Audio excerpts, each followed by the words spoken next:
السلام علیکم ناظرین، آپ کا ہوسٹ کامران حیات۔ جیسا کہ آپ کو پتہ ہے پوری دنیا میں قادیانیت کس طرز پہ کام کر رہی ہے، لیکن اس قادیانیت کا مقابلہ کرنے کے لیے ہمارے جو علماء کرام ہیں وہ بھی متحد ہیں۔ اور آپ یہ بھی جانتے ہیں کہ چناب نگر میں اگر قادیانیت جو ہے وہ کام کر رہی ہے تو ہمارے جو علماء ہیں، ہمارے جو اکابرین ہیں، ان میں قاری محمد رفیق صاحب سر ورک ہیں۔ ان کی جماعت انوار ختم نبوت چینل 63 متحرک ہے، اور تمام تر جو ادھر قادیانیت پر کام کیا جا رہا ہے مختلف مراحل میں، اور قادیانیوں کو مسلمان کرنے میں جو اہم سیر فہرست ہیں قاری محمد رفیق صاحب، میں ان کو مبارکباد پیش کرتا ہوں۔ آج بھی میں خوش نصیب ہوں کہ وہ لوگ جنہوں نے قادیانیت چھوڑ کر مسلمان ہمارے ساتھ ہمارے بھائی بنے، اسلام قبول کیا، آج میرے ساتھ ہیں۔ آپ سے ان کو ملواؤں گا بھی اور بتاؤں گا بھی انہوں نے قادیانیت چھوڑی کیوں۔ السلام علیکم۔ وعلیکم السلام۔ آپ کا نام؟ شاہد محمود۔ شاہد بھائی، آپ نے قادیانیت سب سے پہلے کیوں چھوڑی ہے؟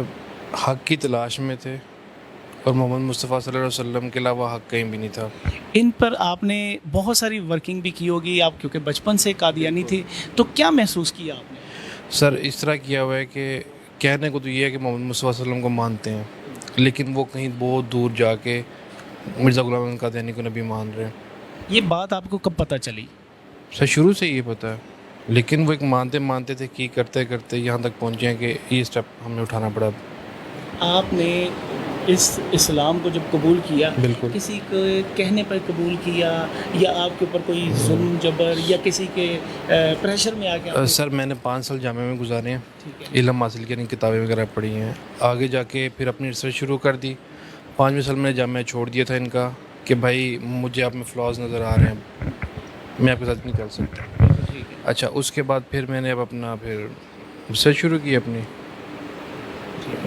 بعض بیانات بھی آنے، مخالفت بھی ہونی، ہوتے ہوتے اب یہ اسٹیپ آیا ہے کہ اب مطلب جس طرح حق آشکار نہیں ہو جاتا، روشن ہو گیا حق، وہ چیز ہو گئی ہے۔ تو اس پر آپ کے ساتھ کیا رد عمل پیش آ رہا ہے؟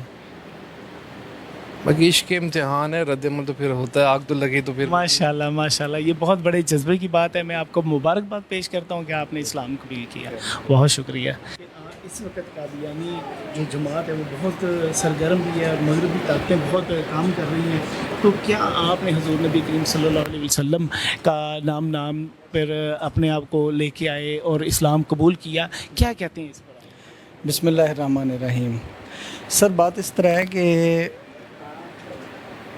قادیانیت میں ایک 10 سال سے ہم سٹرگل کر رہے تھے، اندر گھل رہے تھے، دیکھ رہے تھے کہ یہ لوگ کیا ہیں اور یہ کیا کرتے ہیں، ٹھیک ہے۔ ابھی جب ہمیں یہ احساس ہوا ہے نا کہ سرکار کا صرف نام یوز کر کے ہمیں بہکایا جاتا ہے، رسول کریم صلی اللہ علیہ وسلم کا نام یوز کیا جاتا ہے اور ہمیں بہکایا جاتا ہے، اور کہا جاتا ہے کہ ہم ان کی تقلید میں ہیں، لیکن اصل میں شخص پرستی کر رہے ہیں یہ لوگ۔ اور وہ شخص کون ہے؟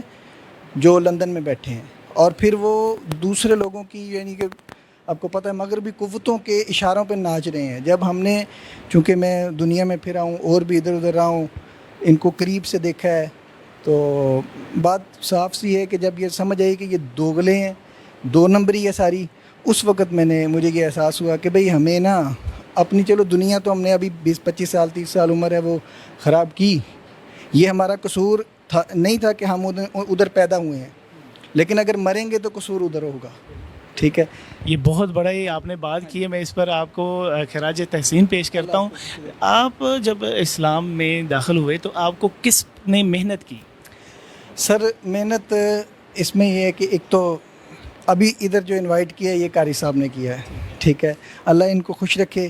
کچھ ایسا وقت آیا، ابھی میرے پہ ایک مطلب FIR ہے یا کوئی پٹیشن دائر کی ہے انہوں نے، تو بات یہ ہے کہ اس میں بھی یہ قاری صاحب بھی ماشاءاللہ ہیلپ کر رہے ہیں سارے، یعنی کہ اکیلا نہیں چھوڑا انہوں نے، ٹھیک ہے۔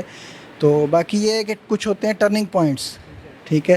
ٹرننگ پوائنٹس میں بات وہی آپ کو سب سے کہ نبی کریم صلی اللہ علیہ وسلم کی جو محبت ہے، جو عشق رسول ہے، وہ پیدا کس طرح ہوئی؟ پہلے تو ان کا دوغلا پن نظر آیا، اللہ تعالیٰ نے وہ دھند کے پردے چھٹ کر دیے، وہ اتار دیے۔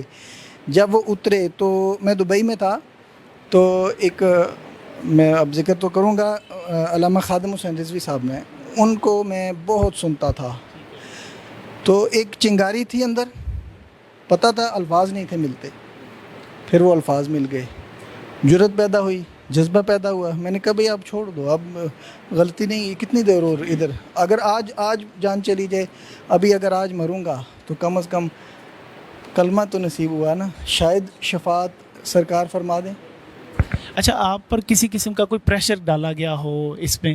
پیارے بھائی میری باتوں سے لگ رہا ہے کہ آپ میں پریشرائز ہوں. لیکن کیونکہ یہ میڈیا ہے, میڈیا میں بہت ساری نہیں, چیزیں, کسی قسم کا- بہت سارے لوگ کہتے ہیں جی ان کو پریشرائز کر کے تو مسلمان کیا جا رہا ہے. نہیں بھائی, ایسی کوئی کسی قسم کا کوئی پریشر نہیں, کسی قسم کی کوئی دباؤ نہیں, بلکہ ہم نے اپروچ کیا تھا خود, میں نے, ایسی کوئی بات نہیں. بہت شکریہ. جب بات چلتی ہے قاری محمد رفیق صاحب کی, جب بات چلتی ہے انوار ختم نبوت کی, تو کیسے ممکن ہے کہ ہم قاری رفیق صاحب سے جو بات نہ کریں, کیونکہ ان کی بہت زیادہ محنت ہے اس موقف کے اوپر. تو میں چاہوں گا کہ حضرت قاری محمد رفیق صاحب کو جو ہے وہ تھوڑی سی زحمت دیں. وہ کسی سے بات کر رہے تھے لیکن ہم ان سے تھوڑا سا ٹائم لینا چاہ رہے ہیں. حضرت, بہت سارے لوگ آپ سے فیض یاب ہو کر دائرہ اسلام میں آ رہے ہیں, قادیانیت پہ آپ بہت ساری محنت کر رہے ہیں. آپ نے چناب نگر میں ابھی حالیہ ایک کام بہت بڑا کیا پانی کے اوپر, جو واٹر فلٹر پلانٹ بھی ہے. تو یہ سارا مقصد جو ہے وہ کیا ہے آپ کا, ان شارٹ لفظوں میں ذرا پلیز بتائیے. مختصر بات یہ ہے کہ قادیانی کلمہ پڑھا کر رسول اللہ صلی اللہ علیہ وسلم سے بندے کو توڑ کر مرزا قادیانی سے جوڑتے ہیں, اور ہم انسانیت کی خدمت کرتے ہوئے رسول اللہ صلی اللہ علیہ وسلم کے غم میں شریک ہوتے ہوئے لوگوں کو مرزا قادیانی سے ہٹا کر رسول اللہ صلی اللہ علیہ وسلم کا سچا وفادار بناتے ہیں. اور اس ساری محنت کا مقصد آپ صلی اللہ علیہ وآلہ وسلم کی شفاعت کا حصول ہے. تو اللہ تبارک و تعالیٰ سے ہم امید رکھتے ہیں کہ اللہ ہماری اس محنت کو قبول فرمائیں گے, اور جتنے بھی بھٹکے ہوئے لوگ ہیں وہ راہ راست پہ آئیں گے, اور ہم انہیں انصار مدینہ کی طرح سینے سے لگا کر ہم انشاءاللہ العزیز انہیں اپنے بھائی بنا کر ان کی پورے طریقے سے خدمت کریں گے. اللہ ہمارے لیے رسول اللہ صلی اللہ علیہ وسلم کی شفاعت کا ذریعہ بنا دیں. دیکھا ناظرین کہ اس وقت ہمارے انوار ختم نبوت ٹرسٹ کے پلیٹ فارم سے کتنا کام کیا جا رہا ہے. میں نے آپ کو اس پلیٹ فارم کے ذریعے مختلف جو ہمارے لوگ اس وقت نئے نو مسلم ہوئے ہیں ان سے بھی ملوایا, اور یہ سلسلہ جاری رہے گا. اور جتنے لوگ اس پلیٹ فارم سے مسلمان ہوں گے, ہم انشاءاللہ ان کے ساتھ بھرپور تعاون بھی کریں گے اور ان کا ساتھ نہیں چھوڑیں گے. اسی کے ساتھ مجھے اجازت دیجیے, انشاءاللہ نیکسٹ کسی پروگرام میں ضرور ملاقات ہوگی. السلام علیکم.